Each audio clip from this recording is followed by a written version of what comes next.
तो स्टार्ट करते हैं नया चैप्टर, नाम है सॉल्यूशन, कोलिगेटिव प्रॉपर्टी। अब आपने मोल कॉन्सेप्ट तो पढ़ ही लिया है, डिटेल में पढ़ लिया है, तो अब आप लोगों को कोलिगेटिव प्रॉपर्टी में कोई प्रॉब्लम नहीं आएगी।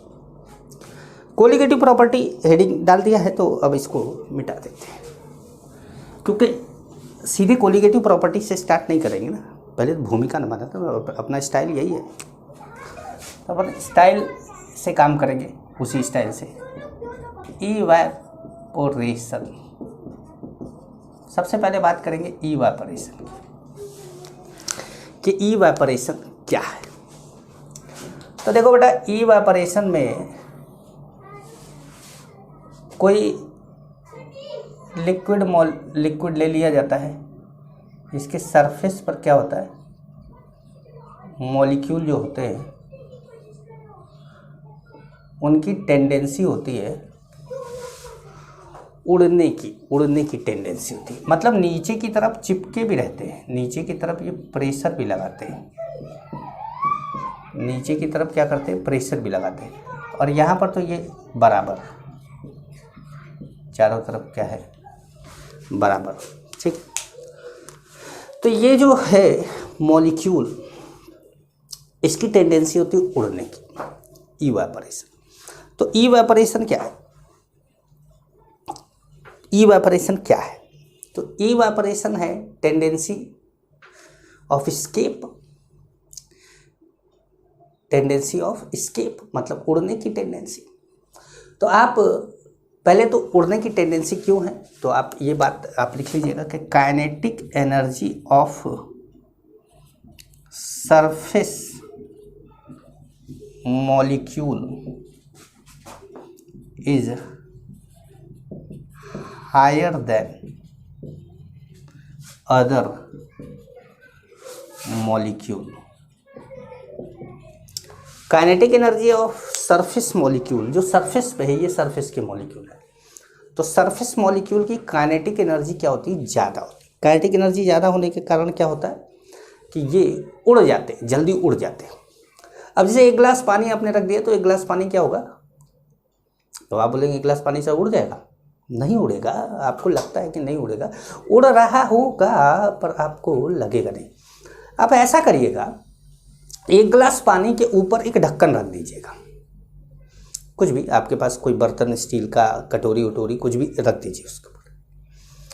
थोड़ी देर बाद देखेंगे तो कटोरी के ऊपर जो जहाँ पर रखे होंगे उस पानी के कुछ बूंदें लगी होंगी, वो इवैपोरेशन से जाके टकराने वाले मॉलिक्यूल थे,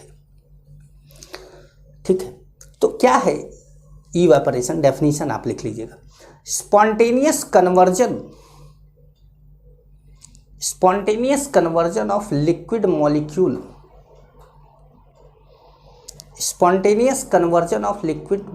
प्रेजेंट एट द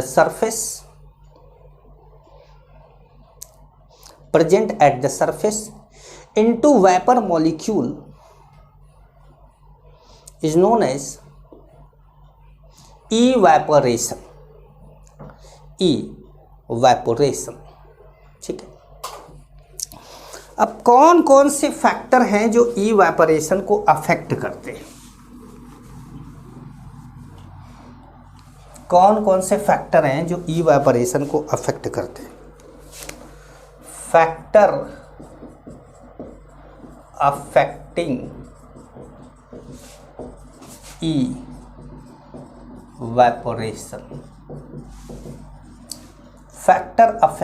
इवैपोरेशन, तो पहला फैक्टर है जो वो है टेम्परेचर,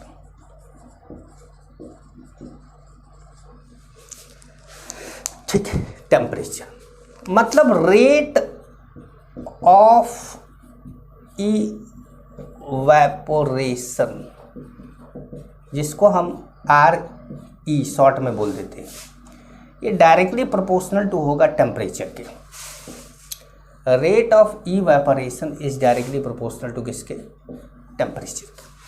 टेम्परेचर ज़्यादा, अब जैसे गर्म पानी होगा तो ज़्यादा पानी वेपराइज होगा, ठंडा पानी होगा तो कम वेपराइज होगा, गर्म पानी होगा तो उस मॉलिक्यूल की काइनेटिक एनर्जी क्या होगी, ज़्यादा होगी, ज़्यादा होगी तो जल्दी वेपराइज हो जाएगा, ठीक है, समझ पा रहे हैं। दूसरा जो फैक्टर है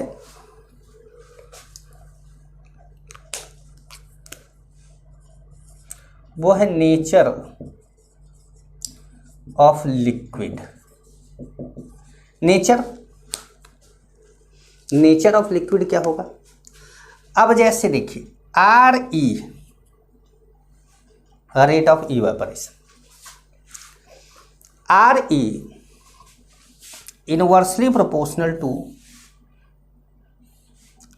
force of attraction between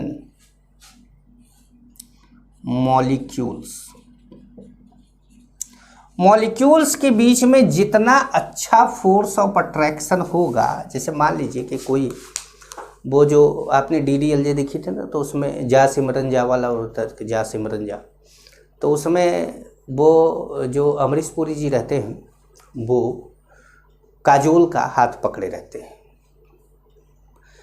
Kajol का हाथ पकड़े रहते हैं। तो काजोल का हाथ पकड़े रहते हैं, तो अब वो जो है शाहरुख खान कैटलिस्ट है इवेपोरेशन का, और अमरीश पुरी जी और काजोल के बीच में बॉन्ड है, स्ट्रॉन्ग बॉन्ड, बाप बेटी का बॉन्ड। ऐसे तो हाथे पकड़ा है, बाप बेटी का बॉन्ड है, ठीक है चलो। अब शाहरुख खान बुलाया जा रहा है, ये नहीं जा रही है, या मतलब छोड़ दो बाबूजी, छोड़ दो बाबूजी। और अचानक बाबूजी ने छोड़ दिया। बाबूजी ने क्यों छोड़ दिया? क्योंकि वहाँ से छोड़ दिया मतलब तो ये स्केप कर गई, बाद में ट्रेन में चढ़ गई तो गायब हो गई होगी ना। अब तुम लोगों को तो ट्रेन में चढ़ रहे तक ही दिखता है, लेकिन भाई आगे की कहानी तो नहीं दिखाई गई होगी ना, कि आगे क्या हुआ होगा। ट्रेन पे चढ़े होंगे तो पता नहीं किस स्टेशन पे उतरे होंगे, चाय वाय पिया होगा, खाना वाना खाया होगा उन लोगों ने। फिर मुझे ये भी नहीं समझ में आ रहा था कि वो लोग पंजाब में रहते थे, शायद ट्रेन से दिल्ली जाएंगे और दिल्ली से फ़्लाइट पकड़ के वो लोग लंदन जाएंगे, क्योंकि वो लोग लंदन के ही रहने वाले थे। तो इस पूरी प्रक्रिया में अमरीश पुरी जी ने जो काजोल का हाथ पकड़ा था, ये फोर्स ऑफ अट्रैक्शन था। ये जैसे ही टूटा, रेट ऑफ इवेपोरेशन बढ़ गया, काजोल के भागने की टेंडेंसी बढ़ गई, रेट ऑफ इवेपोरेशन बढ़ गया। तो फोर्स ऑफ अट्रैक्शन जितना ज़्यादा होगा मॉलिक्यूल के बीच में, अब जैसे फोर्स ऑफ अट्रैक्शन कौन सा, हाइड्रोजन बॉन्ड हो, डायपोल डायपोल इंटरेक्शन हो, डायपोल इंड्यूस डायपोल इंटरेक्शन हो, वंडर वॉल फोर्स हो, इस तरह के जितने भी तरह के इंटरेक्शन होते हैं, इसमें जितना स्ट्रांग इंटरेक्शन होगा उस लिक्विड का इवेपोरेशन की टेंडेंसी उतनी ही कम होगी। ठीक है, अच्छा तीसरा फैक्टर यहीं लिख दे।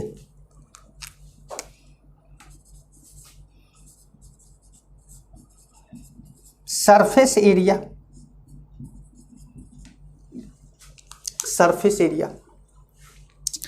तो अब surface area R E directly proportional to होता है सरफेस एरिया ऑफ कंटेनर। वैसे तो कंटेनर जो बोला जाता है वो बहुत बड़ी चीज़ होती है। कंटेनर तो वो ट्रक वक्त पे लद के आता है, वो कस्टम वाले कार्गो वाला, लेकिन ठीक है हमारे लिए तो छोटा सा ग्लास भी हम कंटेनर बोल देते हैं। Surface area of container. अब जैसे एक ग्लास में पानी ले लिया आपने, तो ग्लास का जितना मुंह होगा उतने एरिया से वो इवेपोरेट होगा। अब उसी पानी को थाली में डाल दो, तो थाली का एरिया बढ़ गया, तो नंबर ऑफ मॉलिक्यूल एयर से ज़्यादा कांटेक्ट में आएंगे, ज़्यादा हवा में उड़ेंगे, सरफेस एरिया बढ़ गया, तो रेट ऑफ इवेपोरेशन बढ़ गया। अब कहे कि सर थाली में रखे हैं, ज़मीन पे फेंक दे, ज़मीन पे आपने फेंक दिया और फैल गया, रेट ऑफ इवेपोरेशन और बढ़ गया। समझे? जो चौथा फैक्टर है इसका, ये मिटा दें, अब नीचे चला जाएगा तो आपको दिखेगा नहीं। चौथा फैक्टर है फ्लो ऑफ ड्राई एयर होता है।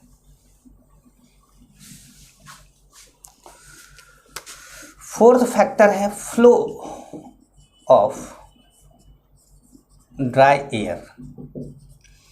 जैसे मान लीजिए कि ड्राई एयर का मतलब क्या है, फ्लो ऑफ ड्राई एयर का मतलब क्या है? जैसे मान लीजिए कि आप एक गिलास पानी बाहर रख दिए, हवा नहीं चल रही है, तो पानी धीरे धीरे इवेपोरेट होगा। मान लो जो हवा थोड़ी तेज चल रही है, तो जितना मॉलिक्यूल इवेपोरेट होता जाएगा उतना मॉलिक्यूल ग्लास के सामने से हटता जाएगा, नया मॉलिक्यूल आएगा हटेगा, नया मॉलिक्यूल आएगा हटेगा। इस तरीके से क्या होगा कि बहुत तेजी से इवेपोरेशन होना से चालू हो जाएगा। तो flow of dry air increases the rate of evaporation. तो आप ये लिख सकते हैं, flow of dry air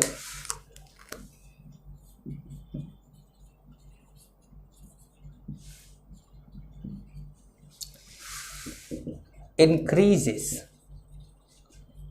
the rate of evaporation. Flow of dry air increases the rate of evaporation.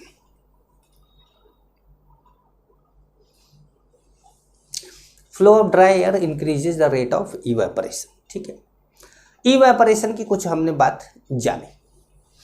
अब बात करते हैं वाइपर प्रेशर की। बस 4 चीजें आपने जानी यहाँ पे। पहले तो इवेपोरेशन ही आपने जाना कि लिक्विड के मॉलिक्यूल का वेपर के मॉलिक्यूल में कन्वर्ट होना इवेपोरेशन कहलाता है। दूसरा आपने ये जाना कि कौन कौन से फैक्टर इवेपोरेशन को अफेक्ट करते हैं। तो हमने धीरे धीरे प्रक्रिया को समझा।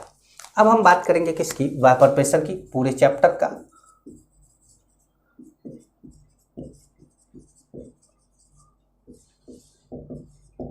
पूरे चैप्टर का सबसे महान टॉपिक आया तो पूरा चैप्टर आया, नहीं आया पूरा चैप्टर साफ। आया तो पूरा चैप्टर समझ में आया, और नहीं आया तो पूरा चैप्टर ही क्या हो गया? साफ हो गया। बड़ा ही ज़बरदस्त, इंटरेस्टिंग, मज़ेदार। मुझे तो लगता है कि मस्त है, लेकिन क्या होता है कि भाई टीचर को तो लगता ही है कि मस्त है, क्योंकि वो पढ़ा रहा है, कई साल से पढ़ा रहा है। तो उसको शुरुआत में जब वो बच्चा रहा होगा, जब वो स्टूडेंट रहा होगा, तब उसको समझ में आए, तब ना मस्त लगेगा। तो हमको तो नहीं समझ में आया था जब हम पढ़ते थे। तो आइए जरा सा आपको समझाएं इसके बारे में। इसके बारे में जरा सा आपको समझाएं। ये है हमारा एक लिक्विड,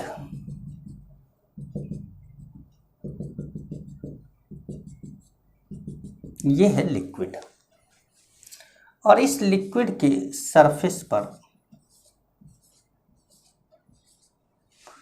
वेपर के मॉलिक्यूल हैं जो ऐसे जाना चाहते हैं, और ये वेपर के मॉलिक्यूल पहले से उड़ चुके हैं, जो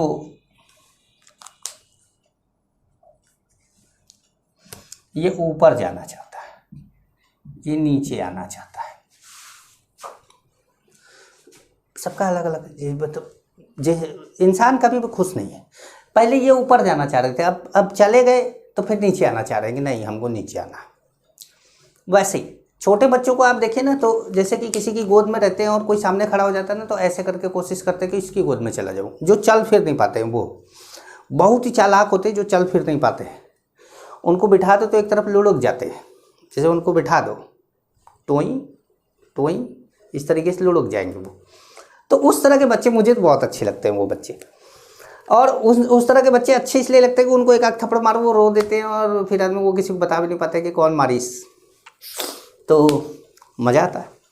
चलिए, तो अब ये क्या है, ये प्रोसेस क्या है? ये है इवेपोरेशन,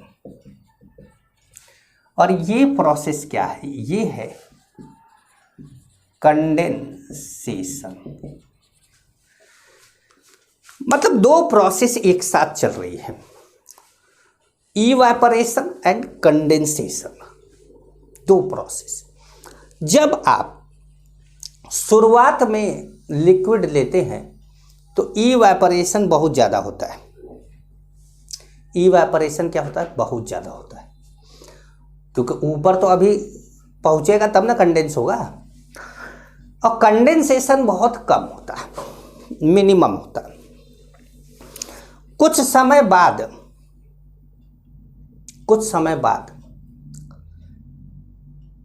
रेट ऑफ इवापोरेशन और रेट ऑफ कंडेंसेशन, मतलब इवापोरेशन ज़्यादा होता है, कंडेंसेशन कम होता है। कुछ समय बाद रेट ऑफ इवापोरेशन तो वही रहता है, लेकिन कंडेंसेशन बढ़ने लगता है क्योंकि ऊपर मॉलिक्यूल ढेर सारे जुट जाते हैं। तो कंडेंसेशन, जैसे मान लीजिए कि 50 मॉलिक्यूल एक बार में उड़ रहे थे, रेट ऑफ इवापोरेशन 50 मॉलिक्यूल एक बार में उड़ रहे थे, और शुरुआत में 50 मॉलिक्यूल जब पहली बार उड़े तो कंडेंस तो कोई नहीं हुआ, लेकिन जब 50-50 उड़ के कुछ पहुँचे तो कुछ मॉलिक्यूल कंडेंस होना चालू हुए। मान लो 5 मॉलिक्यूल कंडेंस हुए, 50 उड़ रहे, 5 कंडेंस हो रहा है, 50 फिर उड़े, अब कंडेंसेशन बढ़ा थोड़ा सा, 8 हो गया, अब 15 हो गया, 50 फिर उड़े, अब 20 हो गया, 50 फिर उड़े, अब 30 हो गया, 50 फिर उड़े, अब 40 हो गया, 50 फिर उड़े, अब 50 हो गया, 50 उड़ना, 50 कंडेंस होना। ये कंडीशन इक्विलिब्रियम है। इस कंडीशन को क्या बोलते हैं? इक्विलिब्रियम। और इसी कंडीशन में, इक्विलिब्रियम की कंडीशन में, इस लिक्विड पर वाइपर जो प्रेशर लगा रहा होगा उसी को वाइपर प्रेशर कहते हैं। वैसे तो हम नॉर्मल पूछा जाए कि वाइपर प्रेशर क्या होता है, तो मैं तो सिंपल बोल देता हूँ, भैया जो वाइपर प्रेशर लगाता है वो वाइपर प्रेशर है। वाइपर लिक्विड सरफेस पर जो प्रेशर लगाता है वो वाइपर प्रेशर है। तो क्या हर समय? तो बोलो नहीं नहीं नहीं, हर समय नहीं। हम ये बोलेंगे कि इक्विलिब्रियम पर वाइपर का मॉलिक्यूल लिक्विड सरफेस पे जो प्रेशर लगा देगा वो वाइपर प्रेशर होगा। तो क्वेश्चन फिर राइज होगा, ये इक्विलिब्रियम क्या है? तो बोलोगे कि रेट ऑफ इवेपोरेशन जब रेट ऑफ कंडेंसेशन के बराबर होता है तो उसको इक्विलिब्रियम बोलते हैं।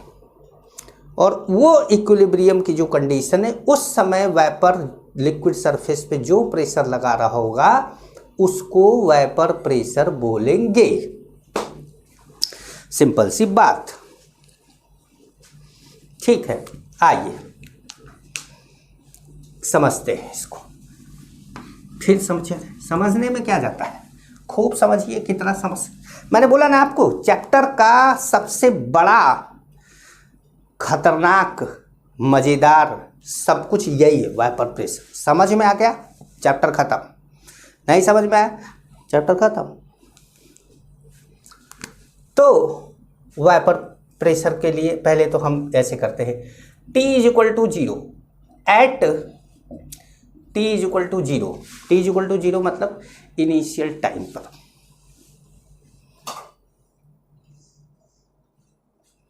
ठीक है, इनिशियल टाइम पर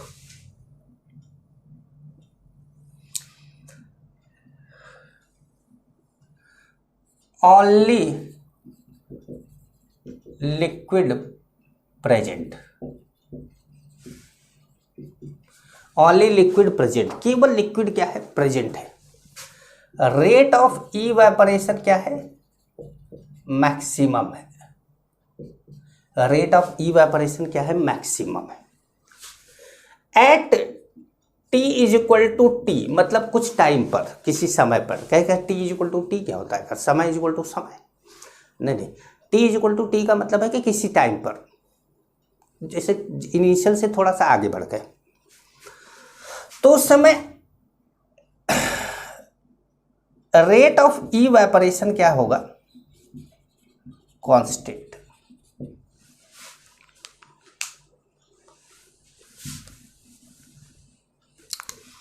नहीं, दो चीजें लिखेंगे ना भाई। अब कुछ समय बाद तो दो चीजें हो गई है, लिक्विड भी हो गया, वाइपर भी हो गया। लिक्विड क्या कर रहा है? इवेपोरेशन। और ये क्या कर रहा है? कंडेंसेशन। इवेपोरेशन क्या है? तो बोलो कि भैया ये तो कांस्टेंट है। क्यों कांस्टेंट है? क्यों कांस्टेंट? क्यों कांस्टेंट है? तो बोलो 4 फैक्टर है, चारों फैक्टर में से कुछ भी बदले हो, टेम्परेचर बढ़ाए नहीं, लिक्विड बदल दिए लिक्विड बदलोगे तब ना भाई फोर्स ऑफ अट्रैक्शन चेंज हो जाएगा। लिक्विड बदल दिए है नहीं, लिक्विड तो वही है। ठीक है, तीसरी कंडीशन, क्या बर्तन बदल दिए? नहीं, बर्तन भी नहीं बदले। तो ठीक है, मतलब क्या ढक्कन खोल के पंखा चला दिए? नहीं, ये भी नहीं किए। तो ये चारों फैक्टर को छेड़ा नहीं है आपने, तो इसका मतलब है कि इवेपोरेशन क्या है? कांस्टेंट। और कंडेंसेशन क्या हो रहा है? इंक्रीजेस। कंडेंसेशन लगातार बढ़ रहा है, शुरुआत में तो था ही नहीं, लेकिन लगातार क्या होता जा रहा है? बढ़ता जा रहा है। मैंने अभी बताया था नहीं, 8, 50, 10, 50, 20, 50, वही। तो 50 तो ये है कि फिक्स है, लेकिन ये 8, 10, 15, 20, 25, 30, 35, 50 बढ़ रहा है। At T is equal to T equilibrium, at T is equal to T equilibrium. अब क्या है? अब यहां पर क्या होगा? Rate of evaporation is equal to rate of condensation.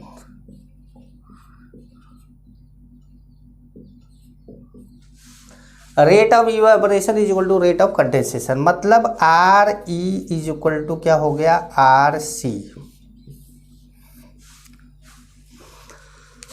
Rate of evaporation में चेंज नहीं आया, रेट ऑफ कंडेंसेशन बढ़ते बढ़ते इवेपोरेशन के बराबर हो गया, और इस सिचुएशन को बोला गया इक्विलिब्रियम।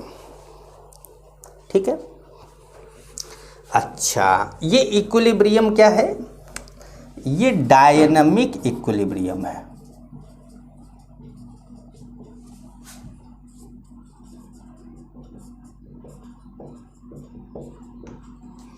फिल्मों में आप लोगों ने सुना होगा डायनामिक पर्सनालिटी, उसका फिजिक्स से कोई लेना देना नहीं है।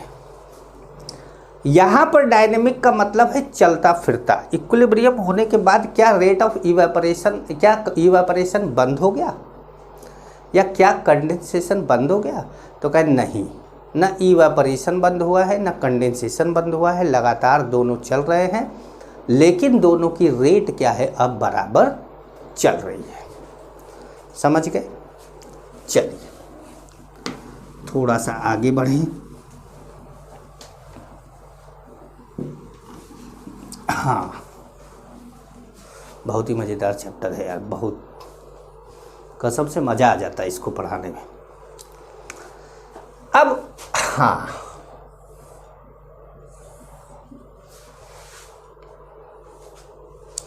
जैसे आपने इधर लिख दिया रेट और इधर लिख दिया टाइम,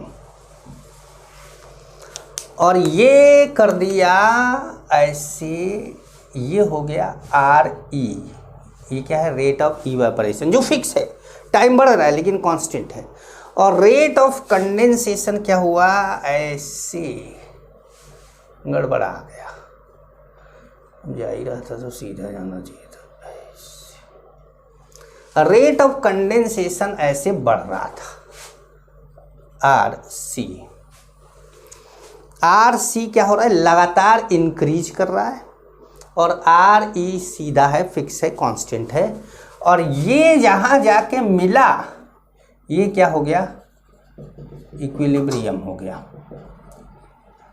ये क्या हो गया? इक्विलिब्रियम हो गया। ठीक है। तो अब इस इक्विलिब्रियम पर अब वेपर प्रेशर की डेफिनेशन लिखने की बात आ गई है। वेपर प्रेशर की डेफिनेशन क्या है?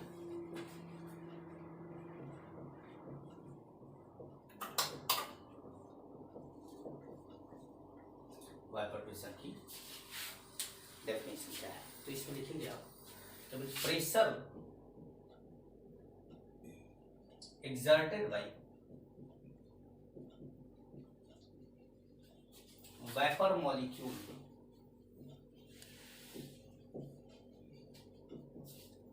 on liquid surface in the condition of dynamic equilibrium,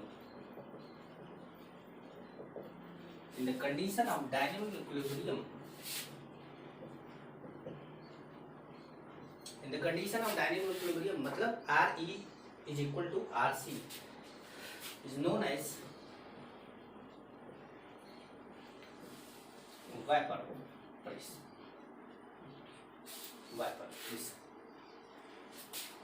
vapor pressure of liquid. ठीक है, अब जैसे मान लीजिए कि आपके पास आपने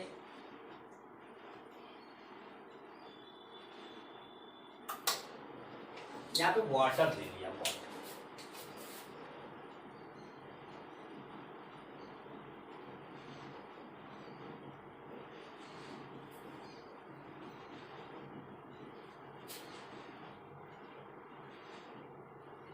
आपने क्या ले लिया, वाटर ले लिया। तो वाटर ले लिया तो भाई जाहिर सी बात है कि वाटर का जो सरफेस पे वाइपर है वो नीचे की तरफ प्रेशर लगाएगा, नीचे की तरफ जो प्रेशर लगाएगा ये क्या है, वाइपर प्रेशर है। अच्छा, ये ऊपर वाले जो वाइपर है, अच्छा ये जो एरो हम ऊपर की तरफ दिखाते हैं ये टेंडेंसी दिखाते हैं इवेपोरेशन की, और जो नीचे की तरफ एरो दिखा रहे हैं इसका ये प्रेशर दिखा रहे हैं। अच्छा, एरो का मतलब ये नहीं होता हमेशा के उड़ना, एरो का मतलब ये भी है कि ये जैसे टेंडेंसी है स्केपिंग की, ये टेंडेंसी दिखाते हैं। और नीचे की तरफ जब इसका एरो दिखाते हैं इसमें, तो ये दिखाते हैं वेपर का लिक्विड सरफेस पर, जब लिक्विड सरफेस मतलब लिक्विड की तरफ जब एरो दिखाते हैं तो ये दिखाते हैं कि ये प्रेशर, और ये क्या है, ये सब वेपर है।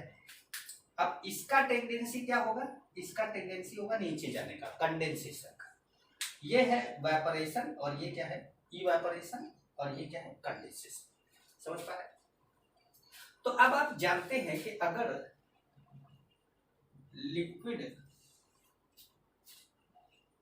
वेपर मतलब आप H2O लिक्विड H2O गैस ले लेते हैं तो जो Kp बोलते हैं वो Kp क्या होता है, पार्शियल प्रेशर ऑफ H2O। यही बोलते हैं Kp क्या बोलते हैं, पार्शियल प्रेशर ऑफ H2O। अब पार्शियल प्रेशर ऑफ H2O या वेपर प्रेशर ऑफ H2, क्योंकि पार्शियल प्रेशर यहाँ पर तो एक ही लिक्विड है, तो पार्शियल किस बात का भाई, पार्शियल तो तब बोला जाता है जैसे मान लीजिए कि दो लोगों ने मिलकर कोई काम किया है तो बोला जाएगा कि भाई आंशिक योगदान इनका है, आंशिक योगदान उनका है। लेकिन अगर एक ही व्यक्ति ने काम किया है तो फिर आंशिक योगदान कैसे, पूरा का पूरा उसी ने किया। तो वही बात है, केपी क्या है, vapour pressure of liquid, KP vapour pressure of water के बराबर है या लिक्विड के बराबर है, अगर लिक्विड की बात करते हैं। तो आप ये जानते हैं कि KP and KC are only depends on temperature. Kp and Kc are only depends on temperature. अब देखिए यहाँ पर इसको पढ़ाने के लिए मुझे इक्विलिब्रियम भी पहले पढ़ाना चाहिए था, लेकिन अब आपका क्या है ना कि आप लोगों को कोई चीज पढ़ाओ ना तो आप लोग एकदम घबरा जाते हैं कि सर कब पढ़ाएंगे, कोर्स कैसे खत्म होगा, ये कैसे होगा, वो कैसे होगा। अरे काहे चिंता करते हो, क्या सर 20 लेक्चर मूल कॉन्सेप्ट में ही पढ़ा दिया आपने, कोर्स कैसे खत्म करेंगे। अरे यार गजब बात करते हो, एक दिन में 2 लेक्चर नहीं डालने लगेंगे, 3 लेक्चर नहीं डालने लगेंगे। तुमसे ये थोड़ा ना बोला है कि तुम महीने भर की फीस दिए हो, अगर तुम मंथली फीस दे रहे हो तो तुमको मंथली के हिसाब से धीरे धीरे पढ़ाएंगे ताकि तुमसे ज्यादा पैसा चूस सके। नहीं, ऐसा हमको पैसा चूसना नहीं है भैया, ऐसा कुछ नहीं करना है कि आपसे जो है ये करते रहे, ऐसा कुछ नहीं। हम करेंगे ना, एक दिन में 3 लेक्चर डाल देंगे, खत्म हो जाएगा यार, कोर्स खत्म करने में क्या दिक्कत है। लेकिन कोर्स खत्म होने के साथ साथ हमें सब कुछ आना भी चाहिए। तो ये कंडीशन है हमारा, ये ध्यान रखिए। Kp and Kc are only depends on temperature, तो इसका मतलब है कि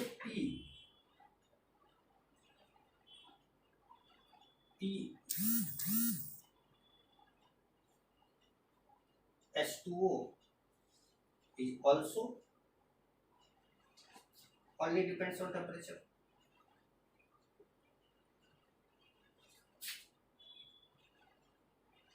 और PH2O क्या है, वेपर प्रेशर ऑफ वाटर है। इसका मतलब है क्या है कि vapour pressure is also only depends on temperature.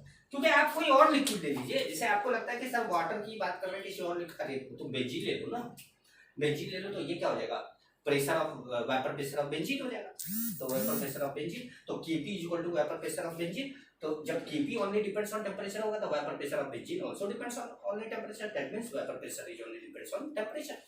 तो किसी का भी ले लो, vapour pressure is only depends on temperature. इस बात का ध्यान रखना। इवेपोरेशन से इसमें कुछ कंफ्यूजन मत क्रिएट कर देना कि इवेपोरेशन में 4 चीज बताए थे, वेपर प्रेशर में 1 का बता रहे हैं।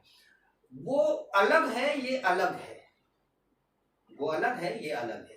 इवेपोरेशन और कंडेंसेशन दोनों की, इवेपोरेशन एक प्रोसेस, कंडेंसेशन प्रेशर है। मतलब ये वेपर प्रेशर क्या है, एक प्रेशर है, समझ पा रहे हैं। अच्छा, अब ये भी जानिए कि लिक्विड का वेपर में चेंज होना,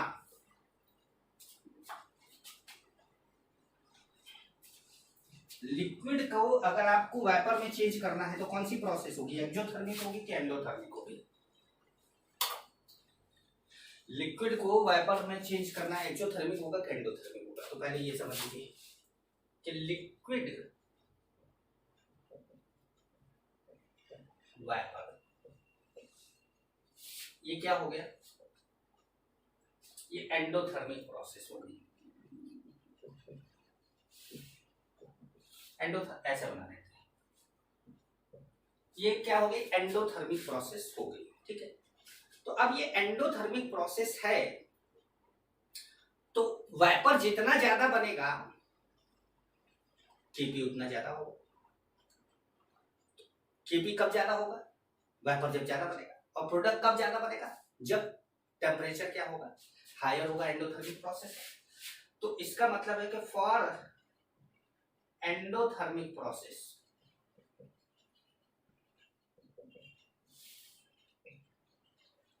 इक्विलिब्रियम ही रहने देते हैं इसको, ठीक है। For endothermic process, endothermic forward process,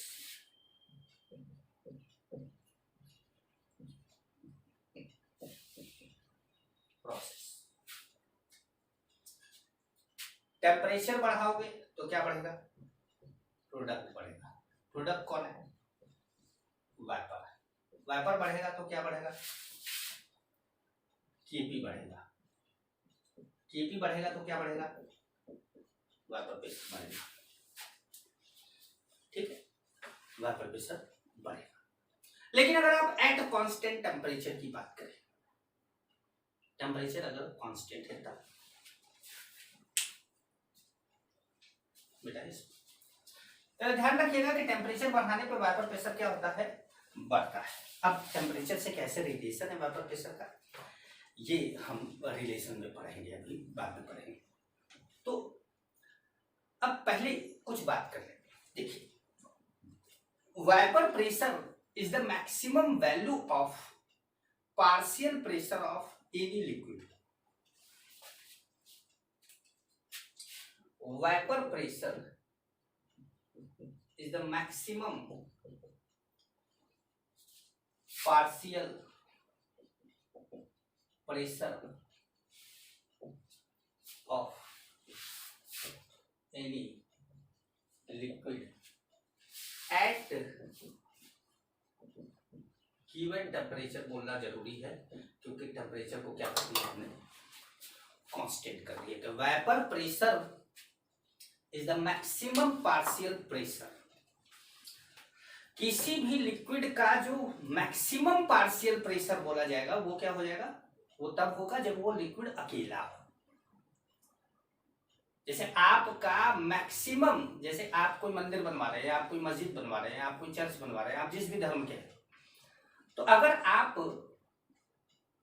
बोलते हैं कि ये चीज सब लोग थोड़ा थोड़ा सा, भाई कोई भी धार्मिक स्थल बनता है तो सभी लोग थोड़ा थोड़ा सा क्या करते हैं, योगदान अपना दे देते हैं। तो उसमें जो मैक्सिमम क्या हो सकता है, उसमें मैक्सिमम यही हो सकता है कि 100% कोई एक आदमी दे दे। तो 100% कोई एक आदमी दे देगा तो फिर वो पार्शियल नहीं रह जाएगा, वो कंप्लीट हो जाएगा, फिर वो बोला जाएगा, फिर वो मैक्सिमम पार्शियल प्रेशर को वेपर प्रेशर बोल दिया जाएगा। मतलब जो मैक्सिमम योगदान किसी का होगा वो पूरा हो गया, 100% हो गया। समझ गए? अच्छा, एक बात और बोल दें, इफ पार्शियल प्रेशर इंक्रीजेस, अगर पार्शियल प्रेशर इंक्रीज करता है,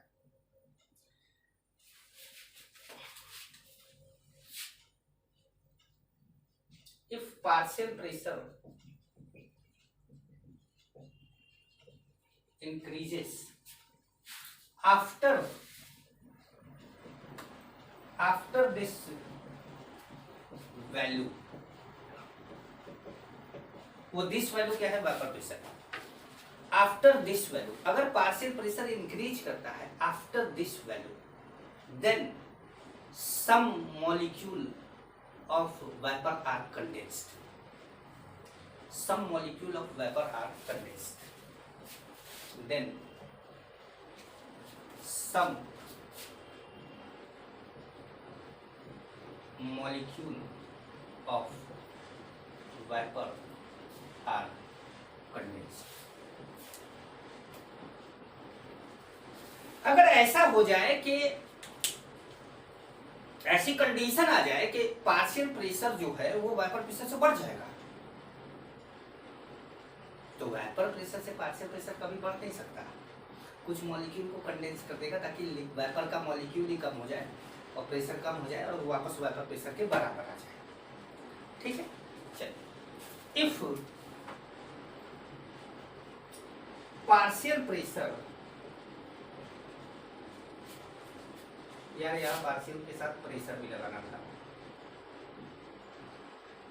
partial pressure decreases if partial pressure decreases, then liquid will vaporize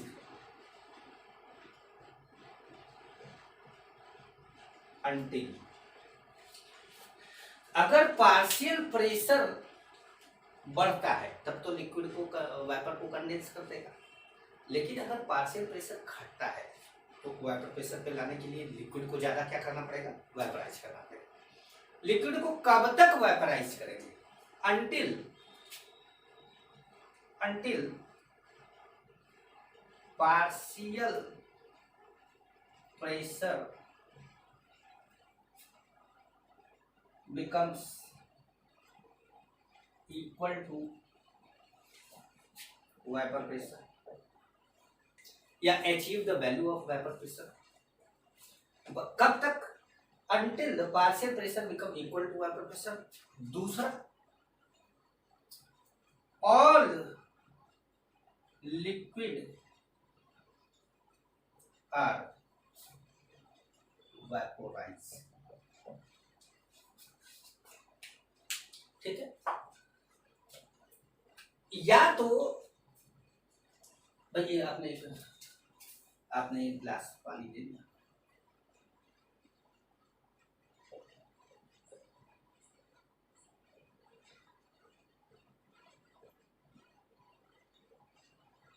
ये वेपराइज हो रहा है और ये कंडेंस हो रहा है। ठीक है, अब आपका वेपर प्रेशर क्या हुआ, घट गया, मतलब पार्शियल प्रेशर घट गया और आप चाहते हैं कि पार्शियल प्रेशर वेपर प्रेशर के बराबर हो जाए। तो पार्शियल प्रेशर वेपर प्रेशर के बराबर करने के लिए क्या होगा, वेपर ज्यादा उड़ेगा, ताकि ज्यादा उड़े और वेपर यहाँ पर भर जाए ताकि प्रेशर बढ़ जाए और वो प्रेशर वेपर प्रेशर के बराबर हो जाए। पहला तो कंडीशन ये। दूसरा ये है कि ये भर ही ना पाए, दूसरी कंडीशन क्या है, ये भर ही ना पाए। कैसा, लिक्विड तो बस इतना ही था और इतना बड़ा कंटेनर था, वाइपर पूरा भरा नहीं, वाइपर पूरा भरा नहीं, मतलब वाइपर प्रेशर जितनी पार्शियल प्रेशर वाइपर प्रेशर की वैल्यू को अचीव नहीं कर पाया, उससे पहले लिक्विड खत्म हो गया। और लिक्विड विल वाइपराइज।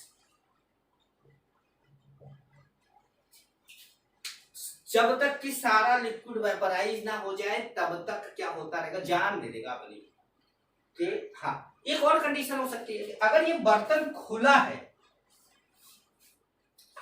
तो कभी भी वाइपर प्रेशर के बराबर नहीं हो सकता, क्योंकि जो भी लिक्विड जो भी वाइपर उड़ेगा वो बाहर चला जाएगा, वो उड़ जाएगा, वो हवा में चला जाएगा, बर्तन खुला है तो।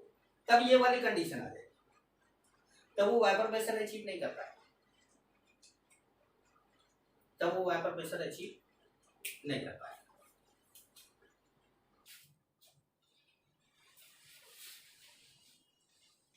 तो हमारा जो है, अब हम कुछ सिंबल मान लेते हैं। जैसे मान लीजिए कि एक लिक्विड ए है, लिक्विड क्या है, ए है, लिक्विड ए है। तो इसका vapour pressure of pure liquid A हो जाएगा पी नॉट ए। हम मान लेते हैं कि पी नॉट ए, बस P zero A, P not A. अब partial pressure, partial vapour pressure भी हो सकता है, partial vapour pressure of liquid A is equal to P. ठीक है। अब जैसे मान लीजिए कि लिक्विड बी है आपके पास, तो vapour pressure of pure B क्या हो जाएगा, पी नॉट बी। अब पार्शियल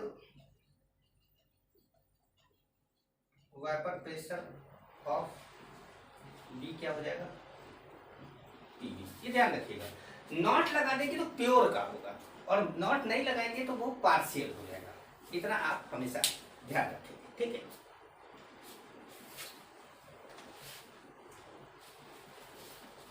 ये ध्यान रखिएगा क्योंकि इस सिंबल की हमें बार बार जरूरत पड़ेगी। Vapour pressure of any pure liquid is always is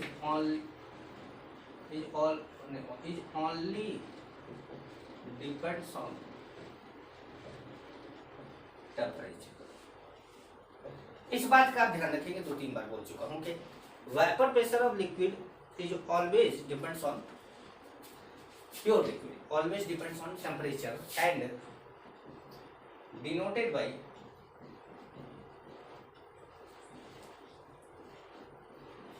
ऐसे पी नॉट दिखा दिया। अब ए है तो नीचे ए लिख देंगे, बी है तो बी लिख देंगे, सी है तो सी लिख देंगे, बेंजीन है तो बेंजीन लिख देंगे, वाटर है तो वाटर लिख देंगे, मतलब जो भी है तो वो हम लिख देंगे।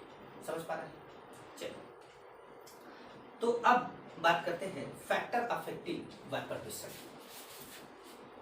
Factor affecting vapour pressure. अब यहाँ पे फैक्टर अफेक्टिंग वाइपर प्रेशर में मैंने आपको एक बात बोल दी कि वाइपर प्रेशर किसी एक पर्टिकुलर लिक्विड का हमेशा टेम्परेचर पे ही डिपेंड करेगा, किसी एक पर्टिकुलर लिक्विड का टेम्परेचर पे ही डिपेंड करेगा। टेम्परेचर बदलोगे तभी वाइपर प्रेशर चेंज होगा। तो फिर फैक्टर की क्या जरूरत है, जरूरत समझाते हैं कि क्या है मामला। Factor affecting vapour pressure of liquid, पहला नेचर ऑफ लिक्विड। अब नेचर ऑफ लिक्विड, मान लीजिए अब लिक्विड बदल देते हैं, वाइपर प्रेशर बदलेगा कि नहीं? पानी की जगह पे आप पेट्रोल ले लेंगे तो वाइपर प्रेशर बदलेगा ना। तो वो कह रहे हैं हाँ, पानी ही रखे रहेंगे तो वाइपर प्रेशर नहीं बदलेगा जबकि टेम्परेचर नहीं बदलेगी, लेकिन पानी की जगह पे कुछ और ले आएंगे तब तो वाइपर प्रेशर बदलेगा। तो वही बात है। तो अब हम लिक्विड ही बदल दे रहे हैं, जब हम लिक्विड बदल रहे हैं तब वाइपर प्रेशर चेंज होगा। तो वाइपर प्रेशर, अब देखिए वाइपर प्रेशर वाइपराइज होगा तभी ना प्रेशर लगेगा। और लिक्विड वाइपराइज कब होगा? जब लिक्विड के मॉलिक्यूल का दूसरे लिक्विड के मॉलिक्यूल से बढ़िया फोर्स ऑफ इंटरेक्शन ना हो तो एक छोड़ जाएगा। लेकिन अगर अच्छा फोर्स ऑफ इंटरेक्शन है तो वो उड़ने नहीं देगा। अगर उड़ने नहीं देगा तो वाइपर ज्यादा बनेगा नहीं, वाइपर ज्यादा बनेगा नहीं तो प्रेशर ज्यादा लगेगा नहीं। इसका मतलब है कि जो लिक्विड में अच्छा फोर्स ऑफ इंटरेक्शन है, वो लिक्विड, जिस लिक्विड में अच्छा फोर्स ऑफ इंटरेक्शन है, एक बार यार तुम ढंग से बैठ जाओ कहीं पर, एक जगह तुम डिस्टर्ब कर रहे हो। तो जो लिक्विड, पॉज करो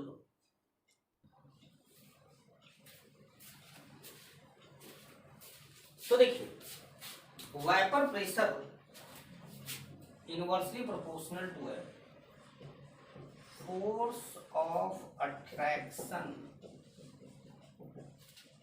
बिटवीन लिक्विड मॉलिक्यूल।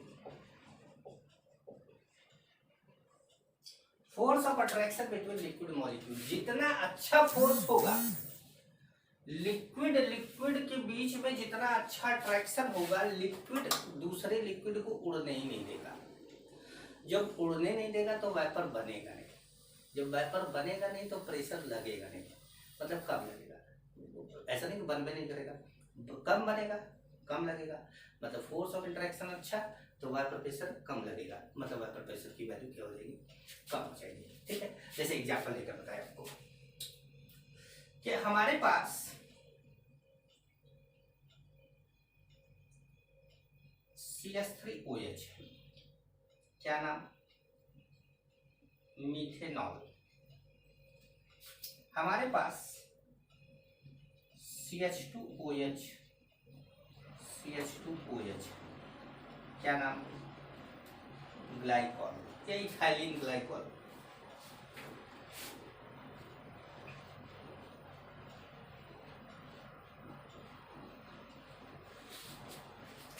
हमारे पास है CH2OH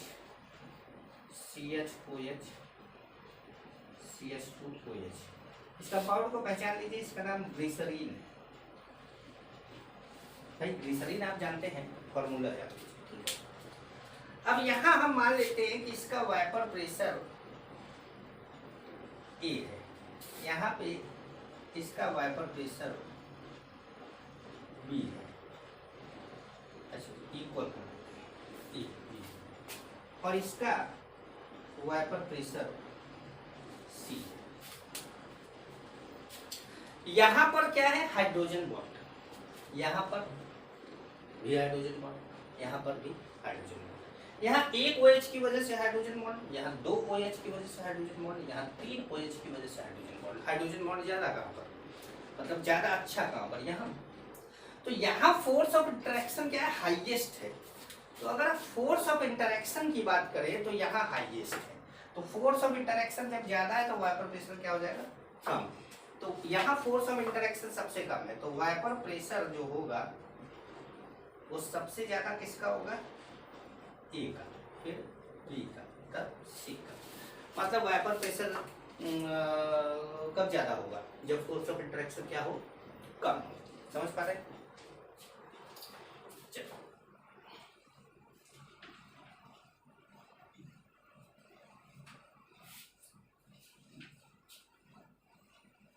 हम नेचर ऑफ लिक्विड की ही बात कर रहे हैं, नेचर ऑफ लिक्विड की बात कर रहे हैं। थोड़ा सा आपको समझा दे एक चीज, classification of substance, classification of substance. तो सब्सटेंस में क्लासिफिकेशन, सब्सटेंस में वोलाटाइल सब्सटेंस होते हैं,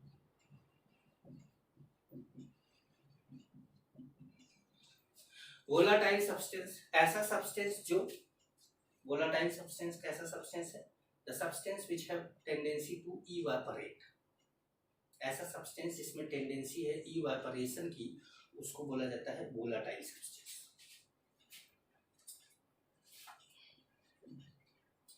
the liquid which can evaporate called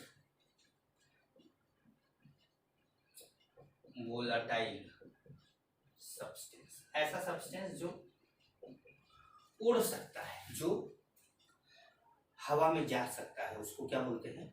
volatile substance. Example जैसे वाटर, C6H6 बेंजीन, जैसे मीथेनॉल, जैसे सभी पियक्कड़ों को समर्पित इथेनॉल, जैसे C7H8 टॉल्यूइन। नशेड़ियों को तो ये भी समर्पित है, टॉल्यूइन भी, क्योंकि मैंने देखा कि जो बच्चे कोटा जाके पढ़ रहे थे, मैं कोटा कई साल रहा, तो मैंने ये देखा कि वहाँ बच्चे सबसे सस्ता नशा क्या कर रहे थे? डाइल्यूटर। वो जो वाइटनर होता है ना, वाइटनर को डाइल्यूट करने के लिए एक डाइल्यूटर आता है, उसको रुमाल पे, कपड़े पे डाल के, पॉलीथीन में डाल के उसको सूंघते थे, और उससे बड़ा बढ़िया उनको नशा होता था। कुछ बच्चे जो है ब्रेड पर जो है आयोडेक्स लगा के खा जाते थे। मतलब यार नशे का जो है कुछ अलग ही तरीका निकाले हो।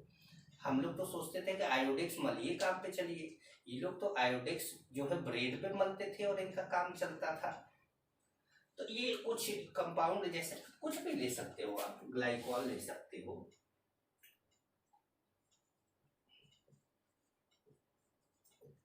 तो ऐसा कोई भी सब्सटेंस जो उड़ सकता है, वेपराइज हो सकता है।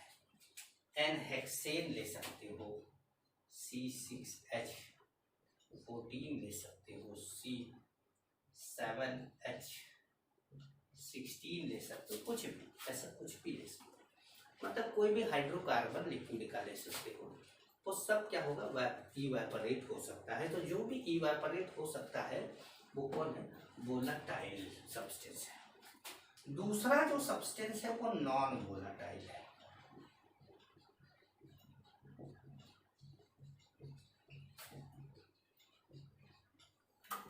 दूसरा जो सब्सटेंस है वो कौन है? Non volatile substance. अब ये नॉन वोलाटाइल सब्सटेंस क्या होता है?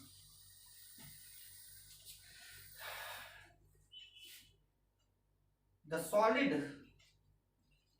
substance are mostly non-volatile। अब जो सॉलिड सब्सटेंस होते हैं वो मोस्टली क्या होते हैं? Non volatile.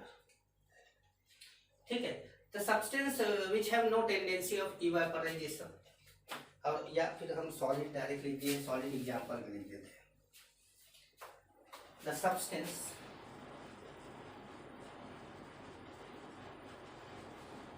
which have not tendency of evaporation। Example जैसे, अब एग्जाम्पल में आप NaCl ले सकते हैं, ग्लूकोज ले सकते हैं, यूरिया ले सकते हैं, सुक्रोज ले सकते हैं। अब आप बोलेंगे सर लोहा ले सकते हैं, तांबा ले सकते हैं। अरे उसका कौन सा सोल्यूशन बनाएगा यार? चैप्टर को देख, सोल्यूशन चल रहा है ना। ऐसी चीजें ले जो मिला के कुछ बन सके। अब कैसे पानी में एक लोहे की रॉड डाल के कौन सा सोल्यूशन बना लेगा? कैसा लोहा भी ले लें, लकड़ी भी ले लें, ऐसी चीजें मत। ठीक है, तो इनका जो है, इनका जो P0 होगा वो क्या होगा? जीरो। इनके लिए जो P0 होगा वो क्या होगा? जीरो। इस बात का आप क्या करेंगे? ध्यान। अब जो अगला फैक्ट, अब ये तो ऐसे ही मैंने इसको बीच में नेचर ऑफ लिक्विड में ही बीच में बता दिया था। अब हम बात करते हैं किसकी?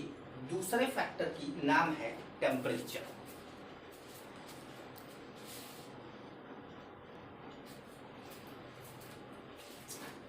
ऐसा है, दूसरे फैक्टर की बात जो है नेक्स्ट क्लास में करेंगे, क्योंकि मैं वीडियो की साइज देख रहा हूँ तो वो ठीक ठाक हो गई है। और अगर हम टेम्परेचर इसमें स्टार्ट कर देते हैं तो टेम्परेचर काफ़ी बड़ा फैक्टर है और वो वीडियो काफ़ी लंबा हो जाएगा।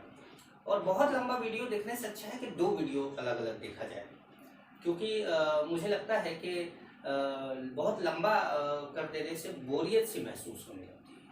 ठीक, नमस्कार।